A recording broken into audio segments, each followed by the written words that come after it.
வணக்கத்தை தெரிவித்துக் கொள்கிறேன்.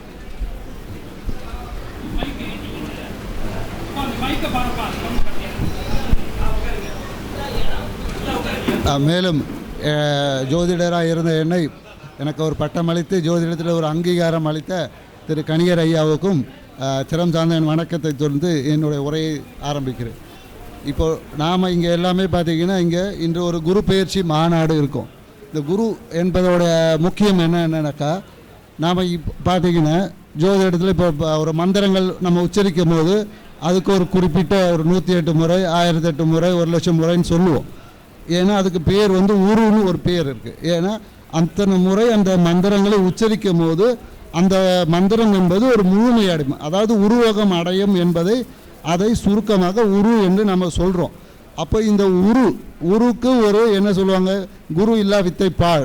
ஏன்னா இப்போ குரு ஒரு விஷயத்தை உருவகப்படுத்துறதுக்கு, இப்போ ஒரு சிற்பி இருக்கார், அவர் ஒரு சிலையை வடிக்கணும்னா அவர் கையில் ஒரு ஆயுதம் வேணும்.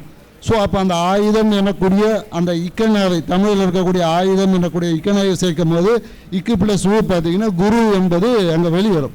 ஸோ அதனால் ஒரு மந்திரத்தையோ நீங்கள் எந்த ஒரு விஷயத்தை செய்யும் போதும் அதற்கு ஒரு ஆயுதமாகவும் இருந்து அதை நமக்கு முழுமையாக்க உதவக்கூடியவர் தான் குரு என்பவர். ஸோ இப்போ நாம் பார்த்திங்கன்னா இங்கே ஒரு ஜோதிட மாநாடு நடக்குது. ஸோ ஜோதிடம் அப்படின்னா என்ன? ஸோ ஜோதி அப்படிங்கிறது நம்மளுடைய ஆத்மாவோட ஜோதி திடமாக வைத்துக் கொள்ளக்கூடிய ஒரு கலை.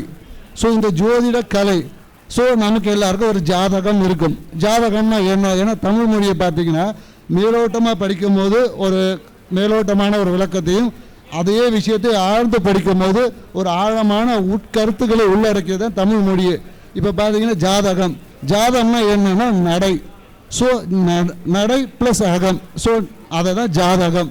இப்போ ஜாதகம் அப்படின்னா என்னென்னா, நமக்கு உள்ளே இருக்கக்கூடிய ஒரு விஷயத்தை நமக்கு இங்கே வெளியே ஒரு பேப்பரட்டிக்கலாக காமிக்கக்கூடிய ஒரு விஷயம், நமக்குள்ளே இருக்கக்கூடிய அந்த பஞ்சபூத விஷயங்களையும் நமக்கு வெளியில் காட்டக்கூடிய ஒரு கால கண்ணாடி தான். ஏன்னா ஜாதகத்தை கால கண்ணாடினும். கண்ணாடியில் பார்த்திங்கன்னா நம்ம உருவம் தெரியும், ஆனால் நாம் அது கிடையாது. ஸோ நம்ம எப்படி இருக்கிறோன்றதை அதை பார்த்து நம்மளை சீரமைக்கக்கூடிய ஒரு விஷயந்தான் நம்மளோட ஜாதகம்.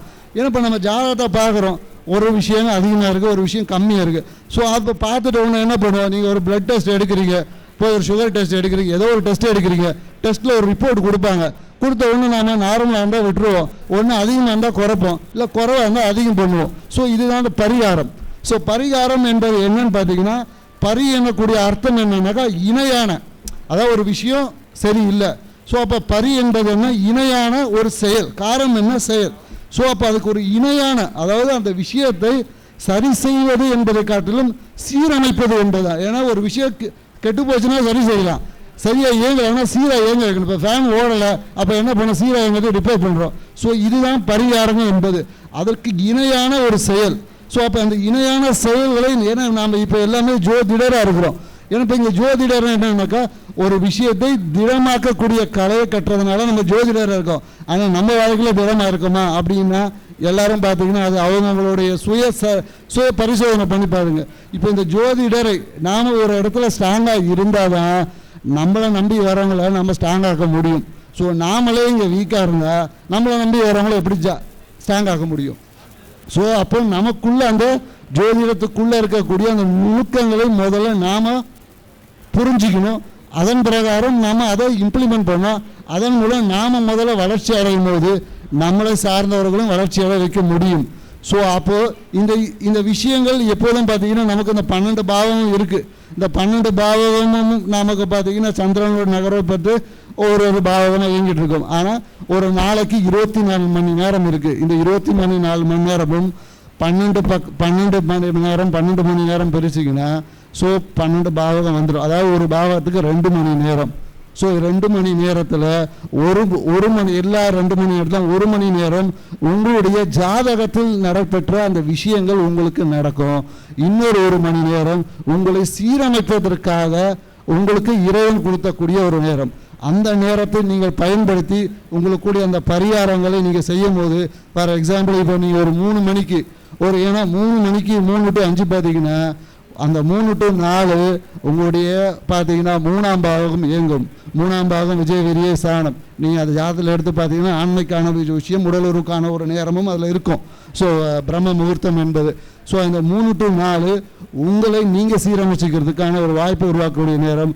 அந்த 4 to 5 என்பது அந்த உங்கள் ஜாதகத்தில் கொடுத்த அந்த குறுப்பனையை அது செயல்படுத்தக்கூடிய நேரம்.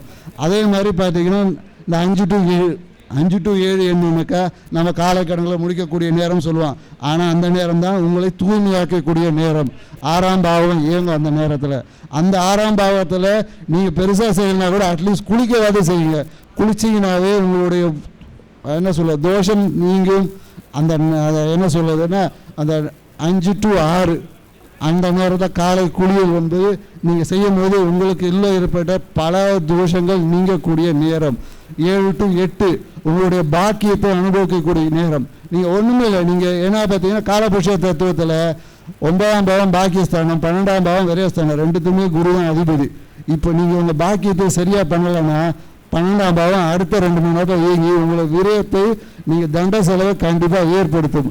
இந்த பாக்கியத்தை தற்காத்து கொள்ள நீங்கள் அனைவரும் காலை உணவை 7 to 8 நீங்கள் சாப்பிட்டீங்கன்னா வேணால் காலை to 7 to 8 உணவு சாப்பிட்றவங்களுடைய அந்த செலவு எப்படி இருக்குது. நாம் ஏன்னா இப்போ காலை to உணவே பார்த்தீங்கன்னா 10 மணி ஆகிடுச்சு, எல்லாம் 9 to 10 11 மணி போயிடுச்சு. அப்போ கேட்டால் காலை உணவு டிஃபன் சாப்பிட்டா காலை உணவு என்பது காலைக்கு உணவுக்கான ஒரு நேர குறிப்பீடே இருக்குது. ஏன்னா நம்மளை சுற்றி ஒரு அறிவியல் இயங்கி கொண்டே இருக்கிறது. அந்த அறிவியலுக்கு ஒத்து நாம போனோன்னா நம்ம வாழ்க்கை என்றைக்கும் நலமாக தான் இருக்கும். ஸோ அந்த அடிப்படையில் காலை உணவுகளை இப்போ உங்களுக்கு தண்ட செலவாக நீங்கள் பிரேக்ஃபாஸ்ட் சாப்பிட்டு பாருங்கள், கண்டிப்பாக உங்களுடைய செலவுகள் குறையும். உங்களுடைய பாக்கியத்தை மேன்மைப்படுத்திக்கக்கூடிய நேரம். அதே போல் பார்த்தீங்கன்னா தனஸ்தானம் பார்த்தீங்கன்னா சாயந்தரம் தான் வேலையே செய்யும். ஏன்னா ஒருத்தர் தனஸ்தானம் இது நேரத்தில் வேலை செய்யணும். தனத்தை மேன்மைப்படுத்திக்கக்கூடிய நேரம் ஈவினிங் 4 to 5. ஸோ அந்த நேரங்களில் தான் 5 to 6 பார்த்தீங்கன்னா 5 to 6 மணிக்கு எல்லாம் விளக்கேற்றி பூஜைகளை பண்ண சொல்லுவாங்க. ஸோ அந்த நேரங்கள் உங்களுடைய தனத்தை மேன்மைப்படுத்தி கொள்ளலாம். ஆனால் இன்னொரு நேரம் பார்த்தீங்கன்னா உங்களோட சுகஸ்தானம் 4ஆம் பாவத்தை இயங்கக்கூடிய நேரம் 7 to 9. இன்றைக்கி இந்த நேரம் தான் பார்த்தீங்கன்னா பெரும்பாலான விஷயங்கள், ஏன்னா உங்களோட மனதை தூய்மையாக்கக்கூடிய நேரமும் அதுதான். ஆனால் இந்த நேரத்தில் தான் நாம் பெரும்பாலும் இந்த சீரியலுக்கு பார்த்தீங்கன்னா இதான் ப்ரைம் டைம் சொல்லுவாங்க. அந்த நேரங்களில் உங்கள் மனதில் என்ன விஷயங்களை பதிய வைக்கிறீர்களோ அதன் அடிப்படையில் தான் உங்கள் சுகம் என்பது தீர்மானிக்கப்படுகிறது. இன்று எல்லாமே மக்கள் சுகத்தை தேடி சுற்றிட்டு கிடக்கிறாங்க. ஆனால் யாருக்கும் சுகம் கிடைச்சா பாரு இல்லை. எல்லா கோயில்களையும் பரிகாரங்கள் செய்கிறாங்க, இங்கே செய்கிறாங்க, அதை செய்கிறாங்க, லட்சங்களை செலவாக 1000 செலவாக்குறான். ஆனால் இந்த 7 to 9 மணி நேரம், அதாவது 7 to 9 மணி நேரத்தை, அந்த இடைப்பட்ட நேரத்தை யார் ஒருவர் சரியாக பயன்படுத்துகிறீங்களோ அவங்க வாழ்க்கையில் நீங்கள் பயன்படுத்தி பாருங்கள். நீங்கள் பயன்படுத்தி பார்த்துட்டு அப்புறம் மற்றவங்களுக்கு சொல்லுங்கள். உங்களுடைய சுகங்களை நீங்கள் தேட வேணாம். உங்களை தேடி சுகம் என்பது உங்களை தேடி வரணும். நீங்கள் போய் வேலை செஞ்சு சம்பாதிக்கிறீங்களா, உங்களை தேடி பணம் என்பது வரணும்னா நீங்கள் காலத்தை நமக்கு குறிப்பிட்டு நம்மளை சுற்றி இருக்கக்கூடிய அறிவியலை சரியாக பயன்படுத்துவீங்கன்னா அதை சரியாக பயன்படுத்த முடியும். ஏன்னா இதை தான் திருமூலர் தன்னை அறிய தனக்கு ஒரு கேடு இல்லை, தன்னை அறியாமல் தானே கெடுகின்றான், தன்னை அறியும் வித்தையை கண்ட பின் தன்னையே தானே அர்ச்சிக்கத்தானே இருந்தானே அப்படின்னு சொல்லி சிறப்பான. ஏன்னா நம்மளை பற்றின அறிவியலை நாமளே உணர்ந்து நாம் அது சிறப்பாக இருக்கும்போது நம்மளை பற்றிய வாழ்க்கை சிறப்பாக இருக்கும். இன்னொரு ஒரே ஒரு ஐயா, ஏன்னா இப்போ என்னன்னாக்கா இப்போ பார்த்தீங்கன்னா இப்போ குடும்பத்தோட ஒரு கோயிலுக்கு போகலான்னு ஒரு விஷயத்த சொன்னாங்க நமக்கு முன்னாடி பேசணுங்க. ஏன்னா அதிலே பார்த்தீங்கன்னா குடு இன்பம் சொல்லி இறைவனை நம்ம குடும்பத்தோடு தான் போய் கேட்க முடியும். ஸோ அதிலே பார்த்தீங்கன்னா தமிழ் மொழியை தான், ஏன்னா தமிழ் மொழியை பற்றி அதிகமாக சொல்லணும்னா நிறைய சூட்சமங்களை உள்ளடக்கிய ஒரு வார்த்தைகளை தொகுப்பு தான் தமிழ் மொழியே இருக்கும். குடு இன்பம் என்று இறைவனை நீங்கள் கேட்கும் போது அது குடும்பத்தோடு தான் போய் கேட்கணும், தனியாக கேட்டால் அவருக்கு கிடைக்காது. ஸோ அதனால் அவங்க குடும்பத்தோடு போயிட்டு குடு இன்பம் என்று பெற்று அனைவரும் சீரும் சிறப்பான வாழ நல்வாழ்த்துக்களோடு எனக்கு இந்த வாய்ப்பை, இதுதான் என்னோடய ஃபஸ்ட்டு ஸ்பீச்சு. ஏன்னா நான் இதில் கொஞ்சம் இப்படி அப்படி போயிருந்தாலும் தயவுசெய்து மன்னித்து வேண்டிய நன்றி, வணக்கம். அருமையான சொற்பொழிவு தான். நாங்கள் வருத்தம் தெரிவிக்க வேண்டியதெல்லாம் ஒன்றும் இல்லை, நல்ல சொற்பொழிவு. இப்பொழுது நமக்கு தலைமை குருவாக ஓம் உலகநாதன் ஐயா இருக்கார். இந்த மாநாட்டினுடைய தலைமையை கோட்டையர் ஐயாவும் நவமணி ஐயாவும் ஏற்று நடத்திக்கிட்டு இருக்காங்க. இப்போ இவங்க 2 பேரும் அடுத்த மாநாட்டுக்கான தேதியை ஓமையை அறிவிக்க சொல்லியிருக்கார். ஓமையா வந்து ஒரு சின்ன காரணத்தினால வர முடியல. அதனால் எனக்கு பதிலாக கோட்டை ஏரியாவையும் நவமணி ஐயாவையும் நம்ம நரசிம்மன் ஐயாவெல்லாம் வச்சு நீங்கள் தலைமை தாங்கி நடத்துங்க. அடுத்த மாநாட்டில் நான் சந்திக்கிறேன். அந்த மாநாட்டுக்கான தேதியை ஓமையா கொடுத்துருக்காரு. அதை வந்து கோட்டையர் ஐயாவும் நவமணி ஐயாவும் சேர்ந்து அறிவிப்பார்கள். என்னென்ன பண்ணுறோம் அப்படின்றத அவங்க ரெண்டும் சொல்லுவாங்க. ஆமாம், ரெண்டு பேரும் சேர்ந்து அறிவிப்பாங்க. ஹலோ, அருட்பெரும் ஜோதி தனிப்பெரும் கருணை. இப்போ ஓமையா அவர்கள் அக்கினி ஸ்தலம் என்று சொல்லக்கூடிய திருவண்ணாமலையில் அடுத்ததாக, ஏன்னா நம்ம சென்னையில் மாடு நடத்திட்டு இருக்கிறதோ அங்கே அண்ணாமலையாருடைய பிரசாதம் எங்களுக்கு வந்தது. அதனால் அங்கேயே நாங்கள் எல்லாரும் பேசினதான் திருவண்ணாமலையில் எப்படி நடத்தோம்னா, அவருக்கும் ஆசிரமம் இருக்குது. இருந்தாலும் நம்ம ஆசிரமத்தை விட பெருசாக இடம் முடித்து சிறப்பாக பண்ணிடுவோம்னு சொல்லியிருக்கார்.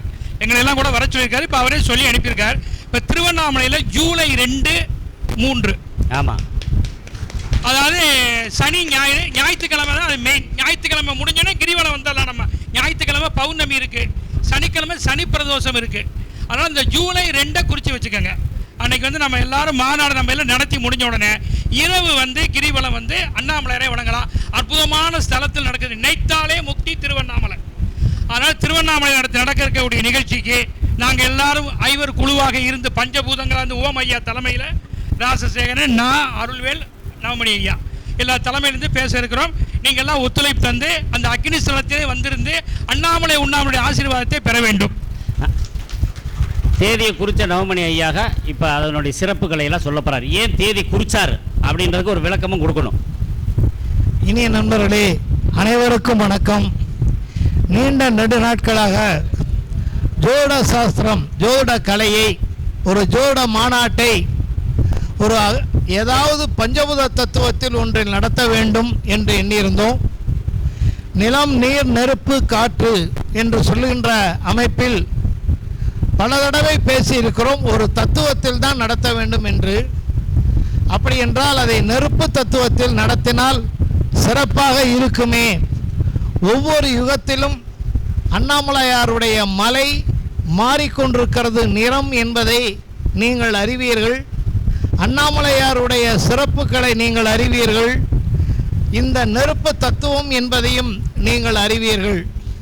ஒரு மனிதனுக்கு நெருப்பு இல்லை என்றால் உடம்பு ஜில்லிட்டு அவன் மரணத்திற்கு போய்விடுவான். முன்னை இட்டதி முப்பரத்திலே, பின்னை இட்டதி தென்னிலையிலே, அன்னை இட்டதி அடி வயிற்றிலே. எனவே நமக்கு உடம்பு நல்லா இருக்கணும்னா முதல்ல அந்த தொப்புளை தான் பார்ப்போம்.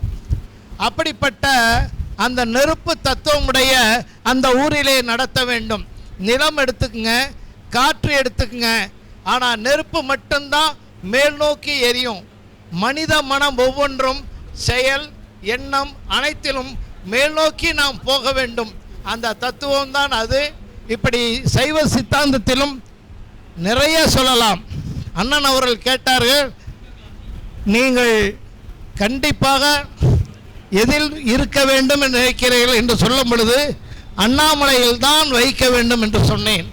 அது மட்டுமல்ல, வருகின்ற ஜோதிட நண்பர்கள் எல்லாம் தேவாரமும் திருவாசகமும் பாடிக்கொண்டு செல்ல, அவர்களுக்கு முன்னே துந்துபியும் சங்கநாதமும் முழங்க, ஜோதிட ஆசான்களும் அவர்களுக்கு முன்னே தேவார அடியவர்களும் முன்னே செல்ல வரலாற்றில் ஒரு இடம் பிடிக்க வேண்டும் என்று சொன்னேன்.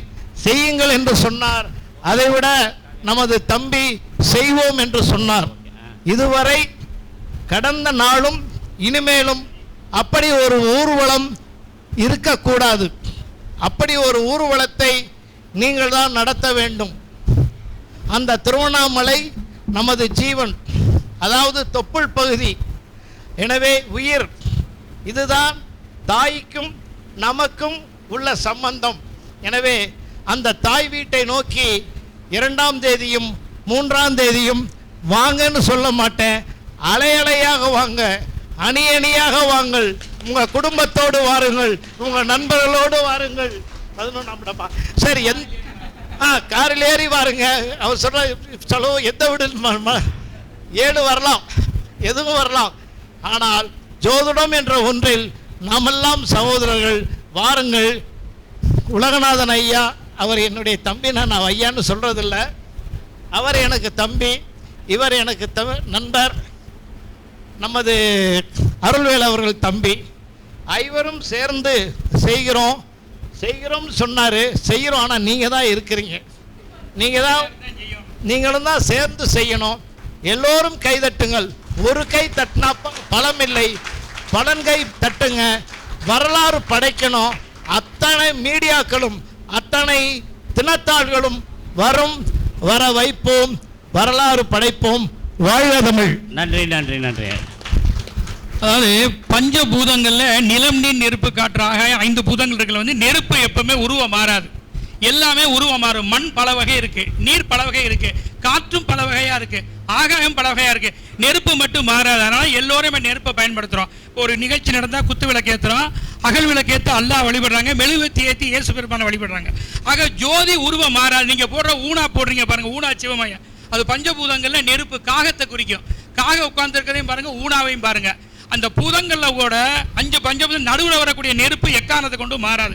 அதனாலதான் இறைவன் வந்து மாறாததாக அக்னியாக பஞ்சபூதங்கள் அங்கே இருக்கிறார். அது பஞ்சபூதத்தினுடைய சிறப்பு ஸ்தலமும் கூட. அடுத்தாப்புல வாஸ்து எல்லாம் நீங்க சொல்றீங்கல்ல, 8 திக்பாலர்கள் வழிபட்ட லிங்கம் அங்கே இருக்கு கிரிவலத்துல. அது எங்கேயுமே இல்லை. ஒவ்வொரு திக்பாலரும் தானே வந்து சிவனை வழிபட்டிருக்கிறார்கள். அப்படிப்பட்ட அற்புதமான ஸ்தலத்துல ஒரு வாய்ப்பு கிடைக்குது. எல்லாரும் பயன்படுத்திக் கொள்ளுங்க. இதே அடுத்த சனி ஞாயிறு இந்த இடத்துல என்னுடைய பஞ்சபட்சி சாஸ்திரம் 2 நாள் வகுப்பாக நடைபெறுகிறது.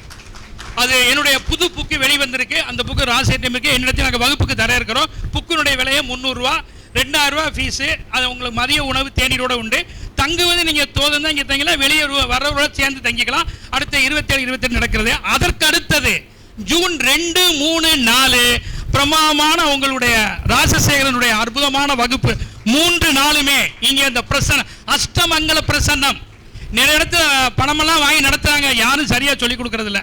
இப்போ நான் எனக்கு என்னுடைய மாணவர்களையும் கூட பொறுங்கள், எங்கேயும் போக வேண்டாம், நம்ம சொல்லி அவர்கிட்ட நீங்கள் ஒரு வகுப்பு போடுங்கன்னு எல்லாருடைய கட்டளை ஏற்று அவர் போட்டிருக்காரு. 3 நாள் நடத்துறாரு பிரமாதமாக அஷ்டமங்கல பிரசன்னம். 2 நாள் பிராக்டிக்கலாகவும் 1 நாள் நேரடி இதாகவும் பண்றாரு. அந்த நல்ல வாய்ப்பை 3000 ரூபா தான். இதை யாரும் நீங்க 5000 ரூபா 6000 ரூபா வாங்க பிரச்சனை சரியா சொல்லி தரதில்லை. அதை நீங்க பாத்துக்கணும். அப்படி ஒரு அற்புதமான வகுப்பை நம்மளுடைய ராசசேகர் நடத்த இருக்கிறார். அந்த வகுப்புக்கும் நீங்கள் வந்திருந்து அதையும் நிறைவு செய்து நல்லா இதை கற்றுக்கொண்டு மென்மேலும் இங்கே வந்திருக்கக்கூடிய ஜோதிட அன்பர்கள் எல்லா நிகழ்ச்சியிலும் கலந்து கொண்டு நாமும் நாடும் இந்த கலையும் வளம் பெற வேண்டும் என்று கூறி வாழ்த்தி நம் நிகழ்ச்சி முன்னின்று போவோம். யாருமே எல்லோருமே நல்லா சொல்லிக் கொடுக்குறாங்க. ஒவ்வொரு ஆசானுக்கும் ஒவ்வொரு தனித்திறமை இருக்கும். நம்மளுடைய வகுப்பு அஷ்டமங்கல வகுப்பு இருக்குது, உங்களுக்கு எல்லாருக்குமே தெரியும். அதனால் நேரடியாக நிறைய பேருக்கு வந்து இந்த ப்ராக்டிக்கல் பண்ண தெரியல. அதாவது எப்படி ஒரு வீட்டுக்கு போய் பிரசன்னம் பார்க்குறது அப்படின்றதுக்காகத்தான் அந்த வகுப்பே போட்டிருக்கோம். அதில் வந்து 2 நாள் வகுப்பு வந்து எல்லா மெத்தேடு எப்படி சோழி பிரசன்னத்தினுடைய ஆரம்பம் என்ன அப்படின்றத எல்லாமே சொல்லி கொடுத்துட்டு, அதில் வெத்தலை பிரசன்னம் முதல் எடுத்தோன்னே தீப பிரசன்னம் பார்க்குறோம். தீப பிரசன்னம் பார்த்ததுக்கு பின்னாடி ரேக பிரசன்னம் பார்ப்போம். அதுக்கடுத்து சொர்ண பிரசன்னம் பார்ப்போம். அப்புறம் கபடி பிரிக்கிறது, அப்புறம் இது எப்படி ஒவ்வொரு விஷயம் நடைமுறை வீட்டுக்குள்ளே போய் நம்ம பார்க்குறோம் இல்லையா, நிகர்மம் மார்க்கம் அப்படின்றது எல்லா விஷயத்தையும் நேரடியாக இதுவரை நம்ம போட்டதில்லை. இந்த முறை வந்து இந்த வகுப்பு போட்டிருக்கோம். இந்த வகுப்புக்கு எல்லாருமே வாங்க, உங்களுடைய அந்த அஷ்டமங்கலத்தினுடைய திறமையை வளர்த்துக்கலாம். அடுத்ததாக இன்னும் தொடர்ந்து பேச்சாளர் இருக்காங்க. சாப்பாட்டுக்காக யாருமே எந்திரிக்க வேண்டாம். ஏன்னா பேஜாக நாங்கள் ரெடி பண்ணுறோம். நாங்கள் வந்து கூப்பிடுவோம், அப்போ நீங்கள் எந்திரிச்சா போதும். 2 மணிக்கு மேலே தான் சாப்பாடு. அதை தொடர்ந்து இன்னும் நிறைய இருக்குது. 2 மணியில் இருந்து நம்ம சாப்பிட்டு வந்ததுக்கு பின்னாடி பேரறிஞர்கள்லாம் பேச இருக்கிறாங்க. அவங்களுடைய சொற்பொழிவை கேட்டு நம்மளும் கொஞ்சம் நம்மளுடைய ஜோதிடத்தை ஞானத்தை வளர்த்துக்கிட்டோம். நமக்கு ஒவ்வொருத்தரும் வந்திருக்காங்க. மணிகண்ட ராஜா இருக்குது, இன்னும் பேசலை. நம்ம குருஜியை வந்திருக்காரு, நம்ம நாடி ஐயா வந்திருக்காங்க, நாடி விஜயன் ஐயா. ஏன்னா எல்லாருமே யூடியூப்பில் பார்த்துருப்பீங்க. அதே மாதிரி சூரிய ஜெயவேல் ஐயா பேச வேண்டியது இருக்குது. நந்தா துரைசாமி ஐயா அவர் பேச வேண்டியது இருக்குது. நம்ம பிளட் சிவகுமார் அண்ணன், அதே மாதிரி நம்ம பாலமுருகன் சாரு, அதுக்கடுத்து வாஸ்து மணப்பாறை துரைசாமி சாரு, எல்லாருமே பேச வேண்டியது இருக்குது. எல்லாருமே சாப்பிட்டதுக்கு பின்னாடி கொடுக்க போகிறோம்.